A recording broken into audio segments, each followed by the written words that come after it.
వార్షికోత్సవం సందర్భంగా Meenakshi test tube baby centre Guntur నందు ఐవీఎఫ్ ట్రీట్మెంట్ పై 40-50% రాయితీ.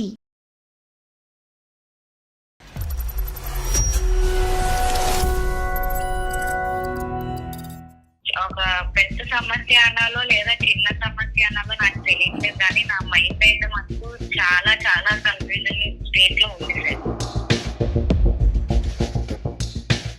సంబంధం అయితే వచ్చింది సార్ నాకు. ఆ అబ్బాయి అయితే చాలా మంచోడు, చాలా వెల్ ఎడ్యుకేటెడ్, మంచి జాబ్ ఉంది, చాలా అందగాడు. మంచోడు అసలు ఉంటాడా? అంత మంచోడిని వేరే ఆడవాళ్ళు వదులుతారా? మీరు ఏమైనా ఉద్యోగం చేస్తారమ్మా? ఇదే ఫుల్ టైం జాబా? నేనేం జాబ్ చేయను సార్. అది పెద్ద ప్రాబ్లం. నిన్ను వదిలేస్తే బోల్డెన్ సినిమాలు తీసేస్తావమ్మా నువ్వు. 2 years ఆఫ్ జర్నీలో ఒక్కటైనా చూడకూడదు వినకూడదు ఏదన్నా చూసారా, విన్నారా? అయితే ఏమీ లేదు సార్.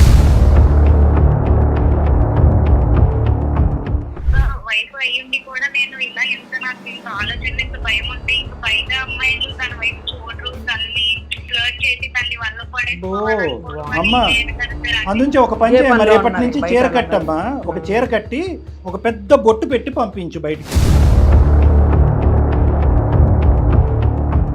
తక్షణ కర్తవ్యంగా నువ్వు చేయవలసింది ఏంటంటే ఏదో ఒక ఉద్యోగం చేయడం. సార్ అయితే ఇప్పుడు నేను వెంటనే మా ఆయన వాళ్ళ హాస్పిటల్ జాయిన్ అయిపోయినా సార్. అప్పుడు ఏంటి నా ముందే ఉంటాను కదా సార్.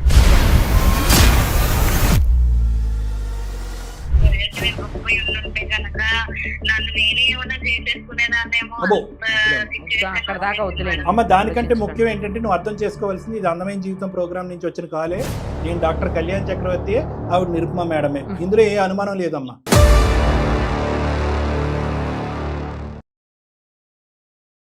సుమన్ టీవీ అందమైన జీవితం కార్యక్రమానికి స్వాగతం. ప్రస్తుతం మనతో పాటు ఉన్నారు ప్రముఖ సైకియాట్రిస్ట్ డాక్టర్ కళ్యాణ్ చక్రవర్తి గారు.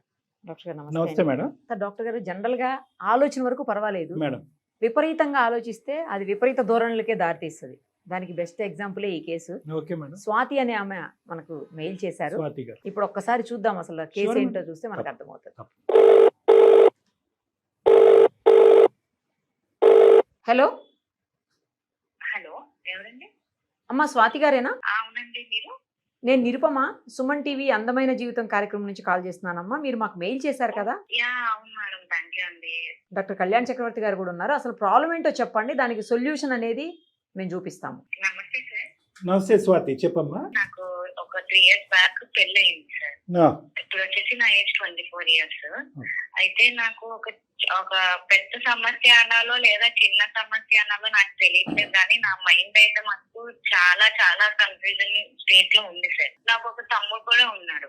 అయితే చిన్నప్పటి నుంచి ఏమైనా ఉన్నా సరే కంపారిజన్ చేసేసుకోవడము, లేదంటే ఇప్పుడు మా ఫాదర్ ఏమైనా తీసుకొచ్చారనుకోండి, నాకు చిన్నది ఇచ్చి తనకు పెద్దది ఇచ్చారనుకో, ఏంటిది నాకు ఎందుకు ఇవ్వట్లేదు, నేను అంటే ఇష్టం లేదేమో, నేను ఎక్కడైనా దొరికానేమో వీళ్ళకి, అట్లా చిన్నప్పుడు స్టేజ్. ఇప్పుడు అలాగా నాకు ఎక్కువ ఆలోచన అనేది ఉంది సార్, ప్రతి స్టేజ్ ఆఫ్ లైఫ్ లో కూడా. పెళ్లి చేసుకునే ముందు కూడా పెళ్లి చేసేస్తున్నాను అని చెప్తుంటే, అదేంటి నాకు ఇంత చిన్న వయసులోనే పెళ్లి చేసేస్తున్నారు, నేనేమైనా వాళ్ళకి భారం అయిపోయినా, లేదా నేనేమైనా తప్పు చేస్తానా, ఇలాగ ఎక్కువ ఆలోచనలు అనేవి చేసేస్తున్నాను సార్. నేను మొత్తానికి ఒక సంబంధం అయితే వచ్చింది సార్ నాకు. ఆ అబ్బాయి అయితే చాలా మంచోడు, చాలా వెల్ ఎడ్యుకేటెడ్, మంచి జాబ్ ఉంది, చాలా అందగాడు సార్. మెయిన్ గా అందగాడు. చెప్పమ్మా. అందగాడు. అదే ఈ సంబంధం గురించి నాకు చెప్పినప్పుడు, అంటే పెళ్లి అని ఎక్సైట్మెంట్, హ్యాపీనెస్ ఫీల్ అవడం కంటే నాలో ఎక్కువ భయము, టెన్షన్ అనేది ఎక్కువ క్రియేట్ అయిపోయింది సార్. అంటే అసలు ఆ అబ్బాయి మంచోడైనా, ఇంత అందగాడు కదా, నన్ను ఎందుకు చూస్ చేసుకున్నాడు? ఏమ్మా, అందగాడు దొరికితే ఒక ప్రాబ్లం, దొరకకపోతే ఒక ప్రాబ్లం. ఇప్పుడు నాకు అలా నా ఆలోచనలే నా రిలేషన్ ని డిస్ట్రాక్ట్ చేసేస్తాయేమో అని భయం వేస్తుంది సార్. నాకు చెప్పాను కదా సార్, మా ఆయనకి చాలా మంచివాడని, తనకి గ్రూప్ ఆఫ్ ఫ్రెండ్స్ కూడా చాలా మంది ఉన్నారు, అందులో అమ్మాయిలు కూడా ఉన్నారు. అయితే సరే, ఇప్పుడు ప్రెసెంట్ జనరేషన్ అందరూ మామూలు ఫ్రెండ్స్ ఉండడం తప్పలేదు కదా, నేనే ఓవర్ గా థింక్ చేస్తున్నానేమో అని సరే అని ఇగ్నోర్ చేసేసాను స్టార్టింగ్ లో. కానీ పెళ్లికి ముందు నుంచే నాకు నా మనసులో ఒక యుద్ధం అనే చెప్పొచ్చు. నా బుర్రకి మనసుకి ఏం చేసుకోవాలో వద్దా, ఏం ఏంటి ఇలా ఉన్నాడు, నన్ను ఎందుకు చేసుకుంటున్నాడు, అట్లా పెళ్లి విషయాల్లో నాకు చాలా ఎక్కువగా ఆలోచన ఉండేది సార్. మంచోడేనా కాదా, అసలు నేను ఎలా చేసుకుందాం అనుకుంటున్నాడు అట్లా. మళ్ళీ మా వాళ్ళందరినీ ఎంక్వైరీ చేసినా కూడా రిలేటివ్స్ లో అబ్బాయి చాలా మంచోడు అని చెప్పేవారు. అదేంటి అంత మంచోడా అసలు ఉంటాడా, ఏమన్నా నిజం దాచేసి నాకు పెళ్లి చేసేస్తున్నాడా అలాగా ఉండేది సార్. ఎంగేజ్మెంట్ అయిన తర్వాత కూడా ఫోన్ లో మామూలుగా మాట్లాడుకుంటే చాలా మంచిగా స్వీట్ గా అన్ని మాట్లాడేవాడు. అంతలా మాట్లాడుతున్నా కూడా అదేంటి ఎంత స్వీట్ గా మాట్లాడేస్తున్నాడు, లేదా యాక్టింగ్ చేస్తున్నాడు, లేదా నిజంగా నేను అంటే ఇష్టం ఉండే మాట్లాడుతున్నాడా అని అనిపించేది. మీరు ఏమైనా ఉద్యోగం చేస్తారమ్మా, ఇదే ఫుల్ టైం జాబా? నేనేం జాబ్ చేయను సార్. అది పెద్ద ప్రాబ్లం. సరే, పిల్లలు ఉన్నారమ్మా? లేదు సార్, లేరు. 2 years అయితే ఇలాగే రిప్లై ఇవ్వకపోయినా సరే నాకేమన్నా నేను మెసేజ్ చేసినా ఫోన్ చేసినా రిప్లై ఇవ్వకపోతే ఇంట్రెస్ట్ తగ్గిపోయిందా నా మీద, అట్లాగేమన్నా అలాగా ఆలోచనలు వెళ్ళిపోయి. మీ హస్బెండ్ ఏం జాబ్ చేస్తాడు స్వాతి గారు? తను సాఫ్ట్వేర్ జాబ్ మేడం. ఒక 5 నిమిషాలు టైం ఇస్తే స్వాతి మేడం ఒకసారి మళ్ళీ ఈమెయిల్స్ అన్ని చెక్ చేస్తారు. ఖచ్చితంగా మీ ఆయన దగ్గర నుంచి ఒకటి ఉండుంటది. ఎందుకంటే ఇక్కడ బాధితుడు నువ్వా అతనా? నిజంగా చిన్న చిన్న డౌట్స్ ఉన్నా కూడా అవి నా మైండ్ ఎందుకో ఎక్కువ ఆలోచనలు అనేది చేసేసి స్టోరీస్ క్రియేట్ చేసిన బ్రెయిన్ లో. ఇక్కడ చిన్న ప్రాబ్లం ఉన్నా కూడా ఫ్యూచర్ మొత్తం ఆలోచన చేసేస్తాను సార్. అంటే ఇప్పుడు అంతా ఓకే, పెళ్లి అయిపోయిన తర్వాత ఎలా ఉంటాడు, గొడవలు అయితే ఏంటి, డైవర్స్ అయితే ఏంటి, అలాగా చివరి వరకు కూడా ఆలోచన అనేది వెళ్ళిపోతుంది సార్. చాలా ఇన్సెక్యూరిటీగా ఉంటున్నది అనమాట నాకు. నిన్ను వదిలేస్తే బోల్డెన్ సినిమాలు తీసేస్తావమ్మా నువ్వు. ఒక్కటైనా మీ ఆయనకి 3 years or 2 years ఆఫ్ జర్నీలో ఒక్కటైనా చూడకూడదు వినకూడదు ఏదన్నా చూసారా, విన్నారా, కనిపించిందా? కొన్ని రోజుల క్రితం నేనేం తనకి కాలేజ్ లో లవ్ స్టోరీస్ ఉండేవి అని విన్నాను సార్. అయితే సరే 10 పాస్ట్ కదా, పాస్ట్ ఇప్పుడు గురించి ఎందుకులే అని నన్ను నేను కన్విన్స్ చేసుకుంటున్నాను. కానీ నా మైండ్ లో మాత్రం అలా డౌట్ అనేది ఉండిపోతుంది సార్. చిన్న చిన్న విషయాలకు కూడా ఎక్కువగా రియాక్ట్ అయిపోతున్నది నాకు. అంటే ఇప్పుడు తను ఎవరైనా ఏదైనా సోషల్ మీడియాలో తను ఎక్కడైనా మెసేజ్ చేసినా, లైక్ చేసినా, అంటే ఈ అమ్మాయి అంటే తనకి ఇష్టమేమో, అంటే ఎప్పుడు ఫోన్ లో బిజీగా ఉంటున్నాడు, చాట్ చేస్తున్నాడు, వేరే వాళ్ళు అంటే ఇష్టమేమో, నేను అంటే ఇష్టం లేదేమో అని అట్లా అనిపిస్తుంది. అంటే తను నార్మల్ గా బిహేవ్ చేస్తున్నాం కూడా నా ముందు ఏమైనా యాక్టింగ్ చేస్తున్నాడేమో అట్లా మంచివాడిలాగా అని, అలా నన్ను ఏమైనా కంపేర్ చేసుకుంటున్నాడా అని. నిజం చెప్పాలంటే సార్ అట్లా ప్రూఫ్ అయితే ఏమీ లేదు సార్. అంటే ముందు నేను తన ఫోన్ చెక్ చేసేదాన్ని, అంటే జస్ట్ క్యూరియాసిటీతో చూసేదాన్ని. కానీ ఇప్పుడు నాకు అదే హ్యాబిట్ లా అయిపోయి నేను చెక్ చేసుకుంటున్నా కూడా నాకు ఎక్కడ ఏమి తప్పుగా దొరకలేదు సార్. దొరకలేదు పాప. మాకు ఇందాకటి నుంచి ఇది అయిపోతుంది. మాకు అతని పరిస్థితి చెప్పమ్మా. అతని పరిస్థితి చెప్పట్లేదు. నేను ఓవర్ థింకింగ్ నా పరిస్థితి అంటున్నావు, కానీ ఉక్కిరి బిక్కిరి వాతావరణంలో అతను అసలు ఎలా సర్వైవ్ అయ్యాడు? 2 years పట్టున్నాడు పాపం. నాకు అడగాలన్నా కూడా భయం వేస్తుంది. అడిగేవమ్మా? అడగలేదా? లేదు సార్, నేను అడగలేదు. మళ్ళీ అడిగితే అదొక తలనొప్పి సార్. అంటే నన్ను తప్పు అనుకుంటాడేమో, నన్ను అనుమానిస్తున్నావా అంటాడేమో అని అలా కూడా. ఈ 2 years బట్టి ఈ 2 years బట్టి నీకు వచ్చే ఈ ఆలోచనలు ప్రశ్న రూపం దాల్చి అతన్ని అయితే ప్రశ్నించలేదు ఇప్పుడు వరకు మీరు?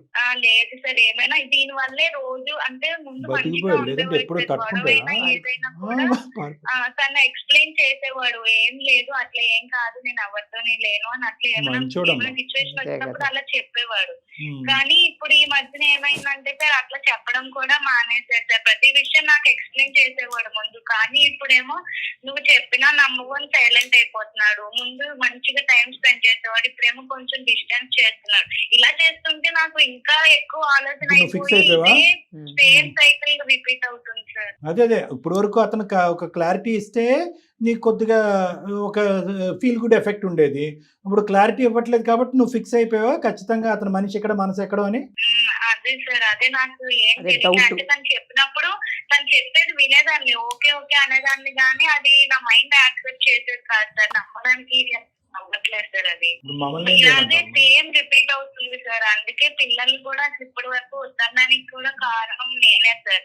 స్వాతి గారు, ఈ ప్రాబ్లం కి మీకు టెంపరరీ సొల్యూషన్ కావాలా, పర్మనెంట్ సొల్యూషన్ కావాలా? నాకు పర్మనెంట్ సొల్యూషన్ కావాలి సార్. ఎందుకంటే చిన్నప్పటి నాకు ఈ ఓవర్ థింకింగ్ వల్ల నేను చాలా రిలేషన్స్ కూడా పోగొట్టుకున్నాను, ఫ్రెండ్స్ లో కానివ్వండి అట్లాగా. టెంపరరీ సొల్యూషన్ కావాలి అంటే మీ ఆయనతో కూడా మాట్లాడిపించి, ఏమండి ఇదివరకు ఏదైతే క్లారిటీ ఇచ్చేవారో ఆ క్లారిటీ మళ్ళీ ఇస్తూ ఉండండి, జీవితాంతం ఇదే మీ జాబ్ అని చెప్పాలి. అది టెంపరరీ సొల్యూషన్. పర్మనెంట్ సొల్యూషన్ అంటే కనుక అసలు నువ్వు మాతో ఫోన్ చేసినట్టు కానీ మాట్లాడినట్టు కానీ మేము ఫైనల్గా నీ నెగిటివ్ థాట్ నీ ఆలోచన శైలిని ఎలా కడిగావు అన్నది అతనితో డిస్కస్ చేయవలసిన అవసరం లేదు. అది పర్మనెంట్ సొల్యూషన్. ఇక్కడ ప్రాబ్లం ఒక వ్యక్తిది, అది నీది అంతే. ఎందుకంటే కనుక 1కి 10 సార్లు మా ఆయన దేవుడు బంగారం నువ్వే అనేసావు. సో మీ ఆయనకి ఈరోజు కొత్తగా సర్టిఫికెట్ ఇవ్వక్కర్లేదు. ఎటొచ్చి నీ కళ్ళెదురుగుంట కనిపించేటటువంటి నిజం ఎంత గొప్పగా అనిపిస్తుంది అనేది ప్రపంచం అందరికీ కనిపిస్తుంది, నీకు తప్ప. ఎందుకు? నీకు తెలుసు ఇది నిజమని నీకు తెలుసు. కానీ నీకు నిజం ఒక పక్కన పెడితే నిజంతో పాటు 2 రెట్లు ఉండేటటువంటి ఒక అభద్రత, అనుమానం ఉంది. ఎటొచ్చి ఈ అనుమానం పెనుభూతం అయ్యి మీ ఆయన్ని వెంటాడకపోవటం అనేటటువంటిది చిన్న సంతోషకరమైనటువంటి అంశం. లేదంటే ఈరోజు ఆమె ఇదవుతుంది అతను ఆవిడ అదొకటే మేడం. లేదంటే అతను ఫోన్ చేసి మనకు చెప్పి ఉండేవాడు, మా ఆవిడ చంపేస్తుందంటే అనుమానం పక్షి మా ఆవిడ అని చెప్పి అతను కావాలని. సో ఈరోజు ఒక మంచి ఉంది అంటే కనుక ఇప్పటి వరకు ఈ విషయాన్ని నువ్వు కడుపులో పెట్టుకుని మీ హస్బెండ్ని ఇన్వాల్వ్ చేయకుండా అతను సంజాయిషి చెప్పినంత కాలం అది జాగ్రత్తగా విని ఇప్పుడు చెప్పపోయేటప్పటికి మా దగ్గర రావటం అనేది ఒక్కటే ఒక గొప్ప విషయం. అందగాడైన మా ఆయనకి నేనే ఇంతలాగా సొంత వైఫ్ అయ్యుండి కూడా నేను ఇలా నాకు ఇంత ఆలోచన, ఇంత భయం ఉంటే ఇంక బయట అమ్మాయిలు తన వైపు చూడరు, తన్ని ఇది చేయాలి, ఫ్లర్ట్ చేసి తన్ని వల్ల అందుంచి ఒక పని చేయమ్మా, రేపటి నుంచి చీర కట్టమ్మా, ఒక చీర కట్టి ఒక పెద్ద బొట్టు పెట్టి పంపించు బయటికి. ఏమన్నా అర్థం ఉందమ్మా? అందగాడు దొరికితే ఒక ప్రాబ్లం, దొరకపోతే తనుకుని వెళ్ళిపోతారు అనేది. దాని నుంచి బయట అనేది పడలేకపోతున్నాను సార్. మెడిటేషన్ అన్ని కూడా ట్రై చేశాను సార్, అయినా సరే నాకు మైండ్ కంట్రోల్ అవుతలేదు. నువ్వు నిజంగా నేనే ప్రాబ్లం అండి, నాదే ప్రాబ్లము, నా ప్రాబ్లంకి ఒక సొల్యూషన్ చెప్పండి, మా హస్బెండ్ అందంగా ఉండటం తప్ప మంచోడు అవటం తప్ప ఇంకో తప్ప ఏమీ చేయలేదని నువ్వు అంటున్నావు కాబట్టి ఈ ప్రాబ్లం నీదే, సొల్యూషన్ కూడా నీకే చెప్తున్నానమ్మా. మీ హస్బెండ్ ఇన్వాల్వ్ చేయటం, కాల్ చేయవలసినటువంటి అవసరం కూడా లేదు. ఎందుకంటే ఇది ఒక టైప్ ఆఫ్ ఓసిడి అమ్మ. చాలా మంది అంటూ ఉంటారు మేడం, ఓసిడి అంటే కడుక్కోవటం, తుడుచుకోవటం అనుకుంటారు. కానీ ఓసిడి అంటే కనుక అబ్సెసివ్ కంపల్సివ్ డిసార్డర్. అంటే ఇదేదో భయంకరమైన పిచ్చి కాదు. ఒకే ఆలోచన ఎంత ఆపుకోవాలనుకున్నా కూడా పదే వచ్చి భయంకరంగా ఇబ్బంది పెడుతూ, ఎన్ని ఆధారాలు కనిపించినా వ్యతిరేకంగా మీ ఆలోచనకి అనుమానంకి ఎన్ని ఆధారాలు కనిపించినా ఏదో తాత్కాలికంగా ఆలోచన చల్లబడుతుంది, కానీ మళ్ళీ ఒక ప్రశ్న, ఒక అనుమానం అనేటటువంటిది మళ్ళీ పెంపొందించడం, మళ్ళీ మనసులోకి రావటం అనేది జరుగుతూ ఉంటుంది. సో కాన్స్టెంట్గా ఏంటంటే వాళ్ళు కళ్ళెదురుగుంటే అంతా మంచిగానే ఉంది అనే భావం వచ్చినా కూడా ఇంకొక పక్క నుంచి ఏమో అనేటటువంటి ఫీలింగ్ వస్తూ ఉంటుంది. ఇది అంటే ఒకే ఆలోచన పదే ఒకే నెగిటివ్. చాలా సందర్భాల్లో ఏంటంటే కొంతమందికి భర్తకు సంబంధించిన అనుమానాలు, ఆలోచనలు వచ్చినాయి కాబట్టి ఈ మాత్రం ఉన్న ఈమెయిల్ పంపించి మాకు ఫోన్ చేస్తాం. యూజువల్గా ఏంటంటే చాలా మంది పాపం ఓసిడితో బాధపడేటటువంటి ఈ వ్యాధిగ్రస్తులైనటువంటి వాళ్ళు రకరకాల ఇంకా చాలా అసభ్యకరంగా, అసహ్యంగా ఉండేటటువంటి ఆలోచనలు కూడా వస్తూ ఉంటాయి మేడం. సభ్య సమాజంతో కానీ, స్నేహితులతో కానీ, కుటుంబ సభ్యులతో కూడా చెప్పుకోలేనటువంటి పరిస్థితి, అటువంటి ఆలోచనలు వస్తాయి. వస్తుంటారా సార్ పేషెంట్? రెగ్యులర్ మేడం, చాలా కామన్ ఇది. ఇదేంటంటే చీకట్లో యుద్ధం చేసుకుంటూ వాళ్ళు కుంగిపోతూ ఉంటారు. ఇప్పుడు ఈ అమ్మాయి కూడా అంతే. ఒక పక్క నుంచి భర్త పర్ఫెక్ట్ అని కనిపిస్తున్నాడు, ఎవరికైనా చెప్తే కనుక అంత మంచి భర్త గురించి నువ్వేంటి ఇలా అనుకుంటున్నావు అని ఈ అమ్మాయిని నిలదీస్తారనే ఒక బాధ. రెండోది ఏంటంటే ఏమో మీ ఆయన అందంగా ఉన్నాడు కదా, ఎవరితో వెళ్ళిపోవచ్చమ్మా అని చెప్పి లేనిపోయిన ఆలోచనలు ఈ అమ్మాయిలో పెట్టే అవకాశం ఉంది. సో ఈ అమ్మాయి ఏంటంటే చాలా వరకు ఓర్పు, ఓపిక, సహనంతో వాస్తవానికి ఈ అమ్మాయి చాలా ఉక్కిరి బిక్కిరి సఫర్ అవుతున్నటువంటి ఒక పేషెంట్ స్థాయిలో ఉంది మేడం. అయితే ఇప్పటి వరకు ఇందాక ఓ అంటే కనుక ఆలోచన అన్నాం, సి అంటే కంపల్షన్. ఇప్పటి వరకు ఆ అమ్మాయికి ఉపయోగపడినటువంటి ఒక మెడిసిన్ ఏమన్నా ఉంది అంటే కనుక అది వాళ్ళ భర్తకి చెప్పుకోవటం.